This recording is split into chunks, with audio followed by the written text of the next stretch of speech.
सभी का मेरे YouTube चैनल एजुकेशन जितेंद्र में स्वागत है। हर दिन की तरह हम आज भी एक मॉडल पेपर हल करेंगे जिसमें काफ़ी अच्छे और सिलेक्टेड प्रश्न हैं जो आने वाले एग्जाम्स की दृष्टि से काफ़ी हेल्पफुल रहेंगी।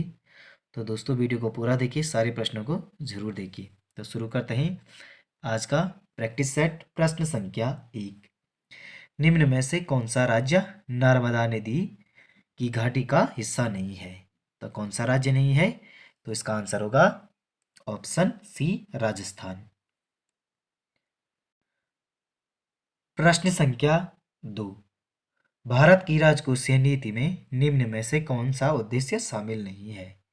तो कौन सा उद्देश्य शामिल नहीं है? तो इसका आंसर होगा ऑप्शन सी, अंतर्राष्ट्रीय व्यापार का विनिमय। प्रश्न संख्या 3, भारत में किस क्षेत्र में अत्यधिक असिंचित खेती की जाती है?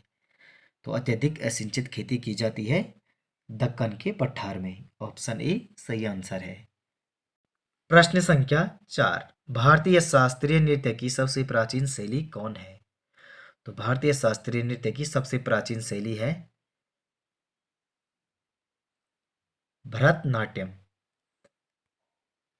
प्रश्न संख्या 5, भारतीय संविधान में अल्पसंख्यकों को मान्यता किस आधार पर दी जाती है? तो इसका आंसर होगा ऑप्शन सी, धर्म के आधार पर। प्रश्न संख्या 6, भारत के राष्ट्रपति पर महाभियोग की विधि अपनाई गई है? तो कहाँ से अपनाई गई है? तो इसका आंसर होगा ऑप्शन बी, यूएसए से। प्रश्न संख्या 7, ऑपरेशन फ्लड किस कार्य से संबंधित है?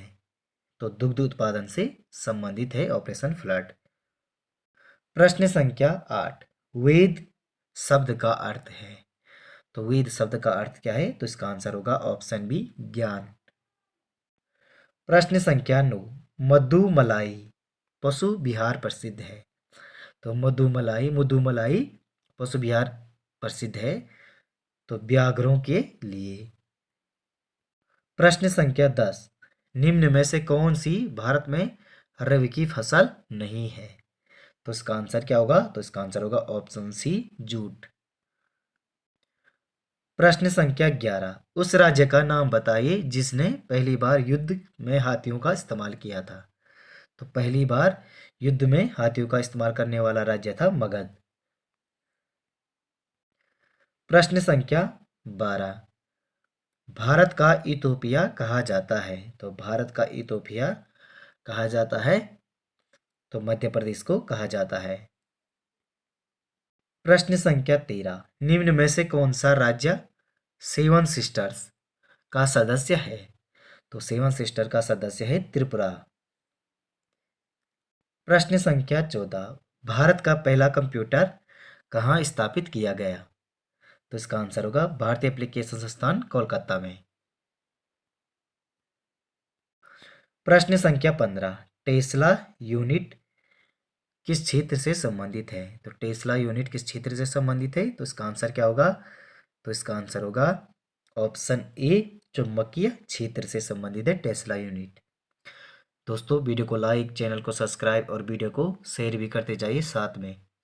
प्रश्न संख्या 16, पृथ्वी तथा पुरानी चट्टानों की आयु ज्ञात करने में किस रसायन का प्रयोग किया जाता है?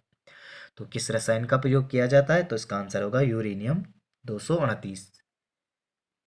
प्रश्न संख्या 17, आईसीसी मेंस टेस्ट और टी20 टीम रैंकिंग 2023 में कौन सा देश नंबर 1 स्थान पर रहा? तो इसका आंसर होगा भारत। प्रश्न संख्या 18, गृह मंत्रालय ने भारतीय सशस्त्र बलों के भोजन में किस अनाज को शामिल किया है? तो किसका अनाज को शामिल किया है? तो इसका आंसर क्या होगा? तो इसका आंसर होगा ऑप्शन सी, बाजरा को। प्रश्न संख्या 19, अल्मोड़ा का पिनाकेश्वर मंदिर किस राज्य द्वारा निर्मित किया गया है? तो अल्मोड़ा का पिनाकेश्वर मंदिर किस राजा द्वारा निर्मित किया गया है? तो किस राजा द्वारा निर्मित किया गया है? तो इसका आंसर होगा बाज बहादुर चंद द्वारा। प्रश्न संख्या 20, श्रृंगी गुफा स्थित है? तो श्रृंगी गुफा कहाँ स्थित है? तो उत्तरकाशी जनपद में। प्रश्न संख्या 21, निम्न में से कौन सा मंदिर रानीखेत के पास स्थित है? तो कौन सा मंदिर है? तो इसका आंसर होगा ऑप्शन बी, कोटमाई। प्रश्न संख्या 22, बाजदिया विवाह। बाजदिया विवाह किस जनजाति में प्रचलित है? तो बाजदिया विवाह का संबंध है जौन सारे से। प्रश्न संख्या 23, अटल पर्वत किस जिले में स्थित है? तो अटल पर्वत किस जिले में स्थित है? तो इसका आंसर होगा ऑप्शन डी, उत्तरकाशी जनपद में। प्रश्न संख्या 24, जमरानी परियोजना किस नदी पर बनी है? तो जमरानी परियोजना किस नदी पर बनी है? तो गोला नदी पर बनी है जमरानी परियोजना। प्रश्न संख्या 25, गांधी खेल रत्न पुरस्कार से सम्मानित अभिनव बिंद्रा किस जिले के निवासी हैं? तो देहरादून के निवासी हैं। प्रश्न संख्या 26, अंधेर नगरी का अर्थ है? तो अंधेर नगरी का अर्थ है अन्याय की जगह। प्रश्न संख्या 27, जहां एक शब्द के अनेक अर्थ हो वहां कौन सा अलंकार होता है? जहां एक शब्द के अनेक अर्थ हो वहां कौन सा अलंकार होता है? वहां सलेश अलंकार होता है। प्रश्न संख्या 28, विशेष लक्षणों से युक्त उसे कहते हैं विलक्षण। प्रश्न संख्या 29, राम की शक्ति पूजा कविता के कवि हैं? तो राम की शक्ति पूजा के कविता के कवि हैं। तो राम की शक्ति पूजा है निराला की। प्रश्न संख्या 30, आकलन का विलोम शब्द है? तो आकलन को होगा विकलन। तो दोस्तों आपको यह मॉडल पेपर कैसा लगा कमेंट में जरूर लिखिए दोस्तों। वीडियो को लाइक, चैनल को सब्सक्राइब और वीडियो को शेयर भी करते जाइए। साथ में मिलते हैं अगले वीडियो में अगले मॉडल पेपर के साथ। धन्यवाद दोस्तों।